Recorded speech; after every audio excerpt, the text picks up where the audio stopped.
All right, welcome back to the ET48 2.0 full build series videos. For this build, I am going to do bag L, which is the front shock assembly. I'm not going to make a separate video for M, which is the rear shocks, because they're built the same way. But this is going to cover how to build emulsion shocks. And so for the first step here, I'm going to put, a lot of people I've been reading about how hard it is to thread these collars on. And it's harder than I typically would like it to be to turn, but I'm going to live with it. Some people will cut a little section out of these O-rings and install them, and that can make it significantly easier to turn, but I'm just gonna install it. So these O-rings go in the shock collar. You just kind of feed them in like so, and then once you get them in, I'll take a little bit of shock oil, put it on my finger, and coat that whole O-ring with shock oil so it slides a little bit easier. And really the hardest part about installing these things is making sure that you push them and get them on straight. You shouldn't have to force this thing on. And it's really the trickiest part about this build. I said it was the shoulder bolts in front, but as it turns out, it's actually putting these collars on. Okay, so it looks like I got them. It shouldn't be super difficult. It's a little tight because of the O-ring, but shouldn't be super difficult. And I have this tool that I got with, I believe it was Team Associated vehicles way back when. It makes this job a little bit easier. So yeah, we'll move this thing all the way close to where that other one is.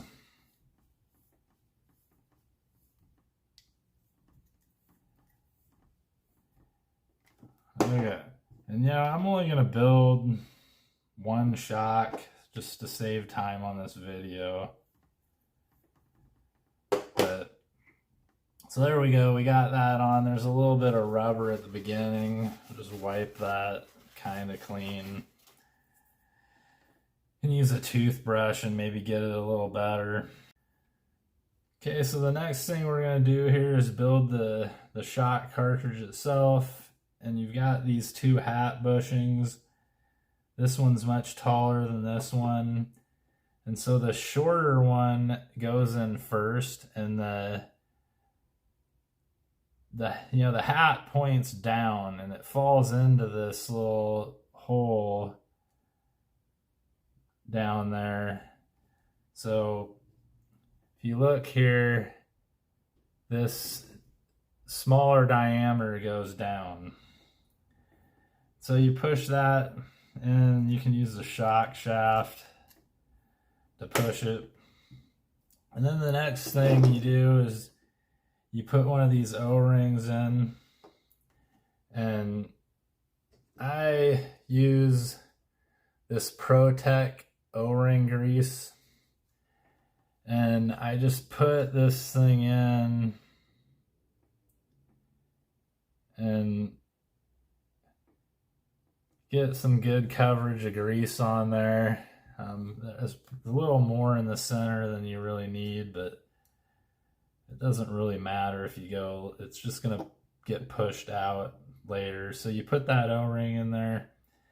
And then there's this flat spacer that goes in next. It's not in the shape of a hat. And then we got another O-ring.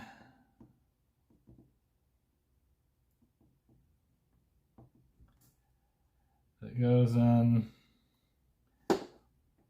And then this bigger hat, I like to kind of spin it to help kind of seal things up.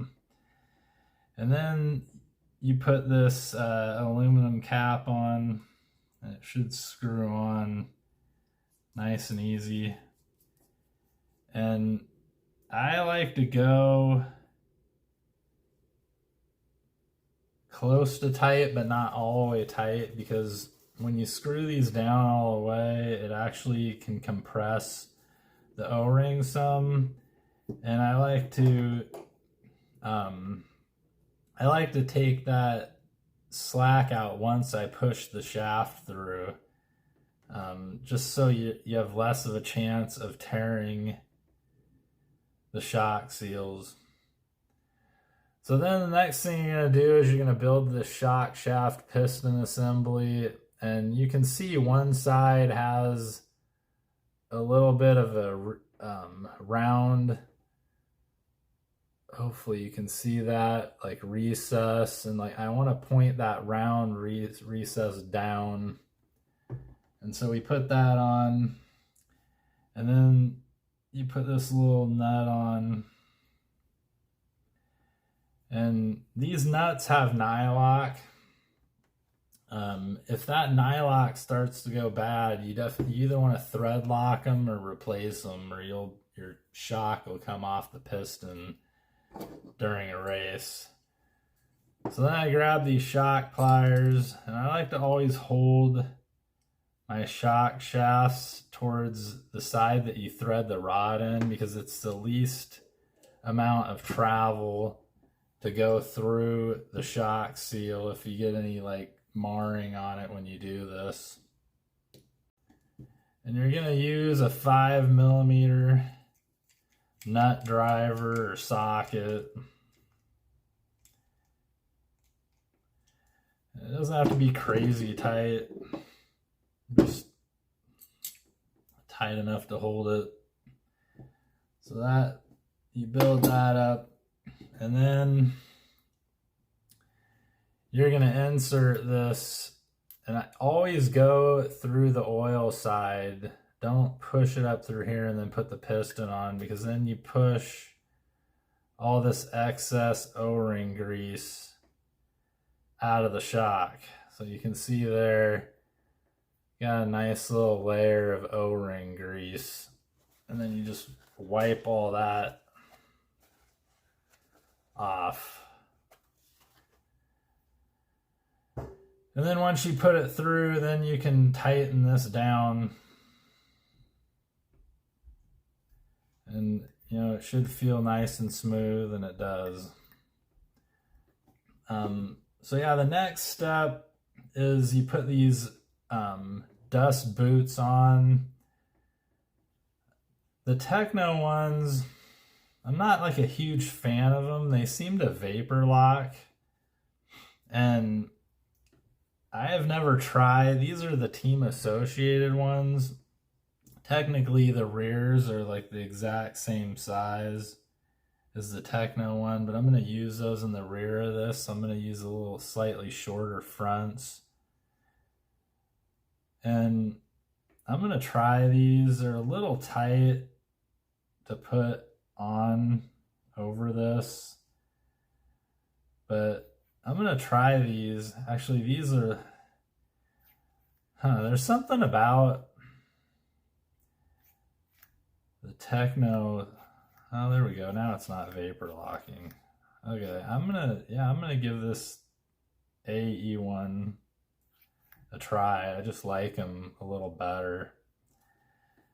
I wish I could get 4 rears without having to buy 2 packs, but anyway, so a little bit of that shaft is going to be showing.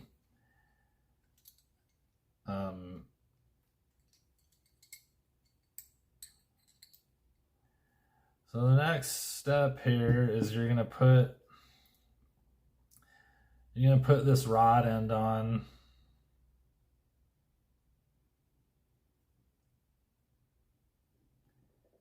And make sure it's nice and straight before you cinch it up. And you just tighten that all the way down. And I can't tell you how many times I've done this and then realized I didn't put the shock boot dust cover on. So don't forget that. Yeah, I like that. So then you put this ball in. You can see there's kind of a side that has a bigger opening. So put the ball in from the larger opening.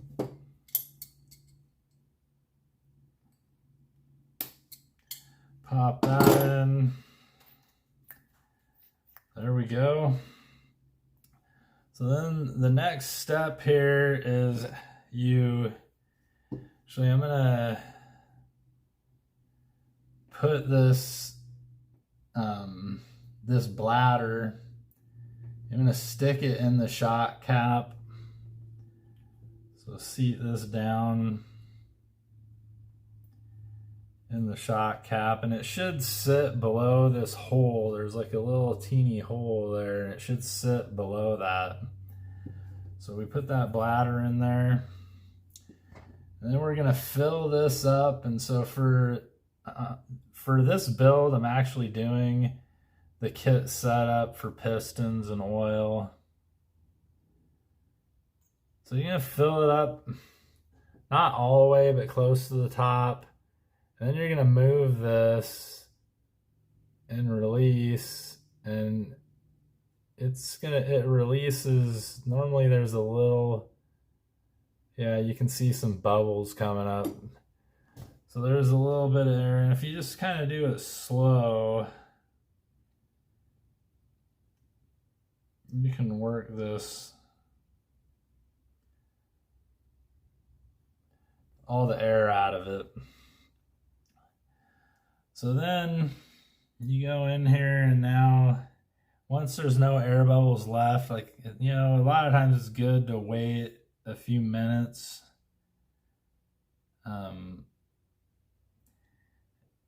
But you fill this up. Okay, so my plan was to build these shocks emulsion, but what I didn't realize is there's a seal that goes in the cap. It's an O-ring seal, and that's an optional part. The standard kit build is bladder.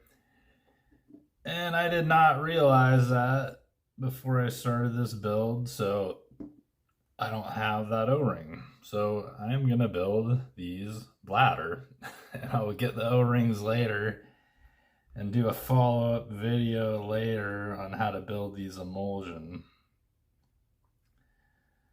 So this is what you want to do to build these bladder, is you want to put, there's a hole in that, hopefully you guys can see that. Anyway, there's a hole right here in the shock cap, and you want to start screwing this down until you hit that, you start getting oil coming out of that hole. And not fully tight, because when you go fully tight, it closes that hole off. And so you just keep on letting this oil seep out. And is what you want to do is compress the shock until you get to the desired rebound. So if you want to do half rebound, then you go halfway up. For me though, I want to do no rebound. So I'm gonna go all the way. And like, I filled this shock way too full.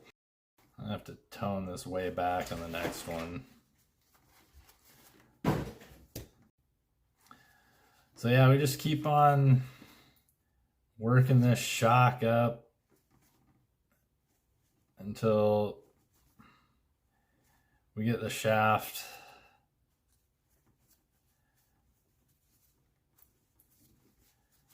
all the way. I like to hold these shocks kind of at like a 45-degree angle so that hole's near the top. And like for the final part of this, I'll push it down on the table. And then you just screw this thing down while you're holding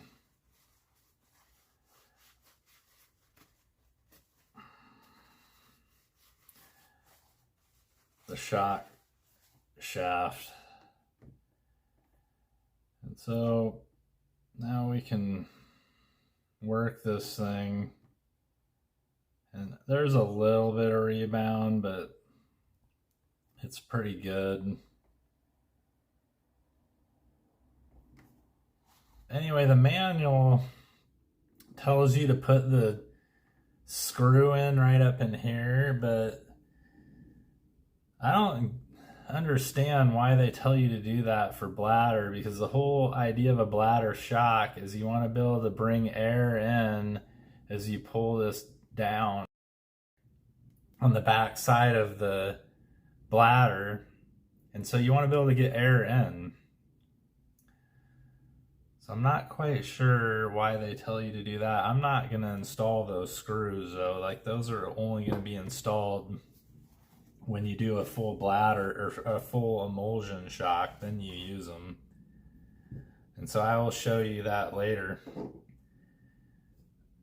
But yeah, that's filling the shock. And then the final step is you're going to put this spring and this collar on, and I will come back and show you that. I want to build the other shock and make sure the rebound is similar before I put the springs on. So I will do that and come back. Alright, so here we go. I got both the left and right front shocks done, and they're very close to the same amount of rebound. So now the only remaining step here is to put the springs on. And so I'm not using the kit springs are yellow, and I'm actually going to use these springs, which are green, for the front. So yeah, we'll put those on. I like to put my spring colors at the top. Kind of protects them from getting worn off the paint. So I put them on the top, and then you just put this in, and you line these little ears up with this ear on the rod end. And then, you know, if you build emulsion, it's nice to have the bleeder screw point out, so you can bleed them when they're on the car and you don't have to take them off. But since these are bladder, I'm going to actually set them up where the bleeder screw points down, so it's just less opportunity for dirt to get in there. So, and then you always want this cup to point out on the car, so we will set it like that. And then to secure these spring cups, you grab one of these longer set screws. So you just thread this in, the set screw in all the way until you get it flush.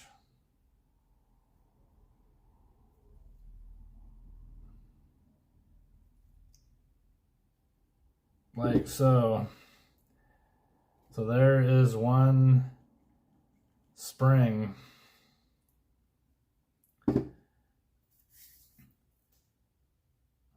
So I will do the same thing with the other one. And then the only other note, I told you I'm not going to show you my build of the rear because it's going to be the same exact thing The only comment I'll make is on the rear of my build, I'm going to use the orange springs instead of the kit springs. Everything else is going to be the same. So let me get all these shocks built and then we will come back. All right, so we got these shocks together. The final part of this build is putting them on the car. And like I mentioned before, I like to point the bleeder holes down and these perch openings out, which means these bushings get installed on that side, and this bushing gets installed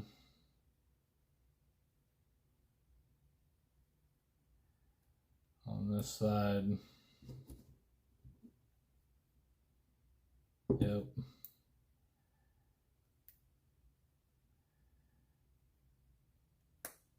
There we go.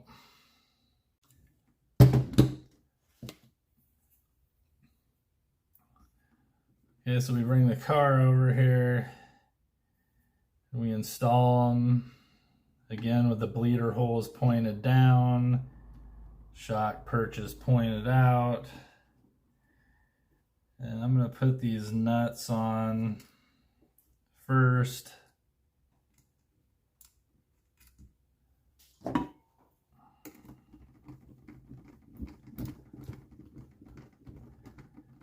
Get those on nice and tight.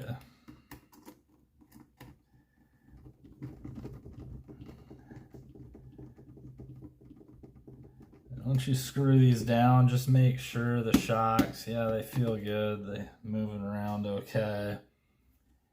And then for this build, I'm doing the center. There's 3 holes down here, and I'm doing the center hole.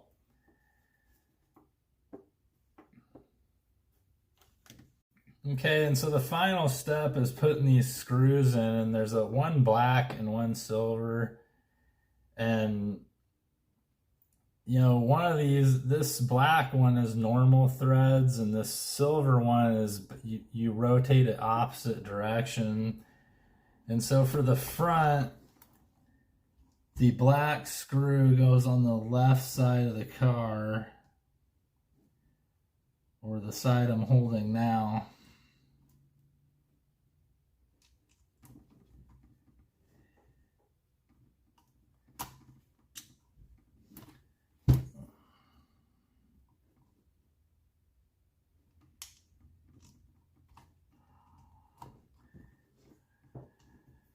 And this is being a bugger to get in because I can't see it very well. You guys are gonna have to bear with me and not see this because I can't do it on camera.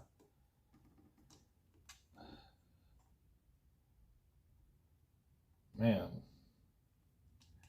so one time when these gray anodized parts make it really hard to see. Okay, there we go. So we got that in there. Yeah. So then we just screw this thing down. Again, it's the middle hole.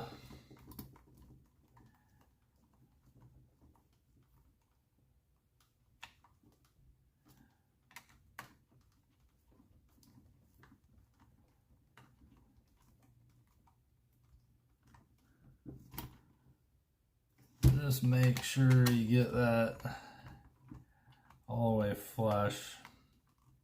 There we go. And then let me put this one in again off camera.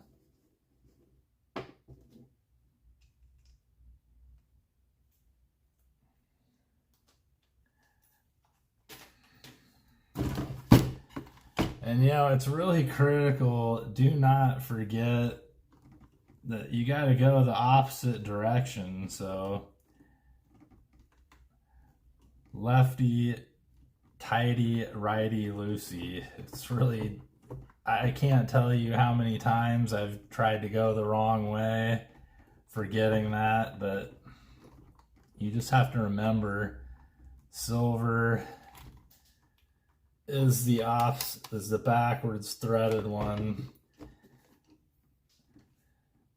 And so on the rear, it's going to be opposite. So the black one will go on the right and the silver will go on the left. So yeah, the way I always remember what side goes where is because if you look at it from the side you're installing the screws, so from the front or directly from the back, then the silver screw is always going to go on the left side of the vehicle. So over here, you know, your left, not the vehicle's left, it's going to go there. So then if you turn it around, then it's going to go here, opposite the front. So that's how I remember it, you know, and they always say lefties are backwards, and being one, I don't think that, but that's how I remember it. The silver screw goes on the left side as you're looking at it. And just don't forget when you're taking it off. Anyway, I hope this helps, and if you like it, please like, share, subscribe. Thanks for tuning in.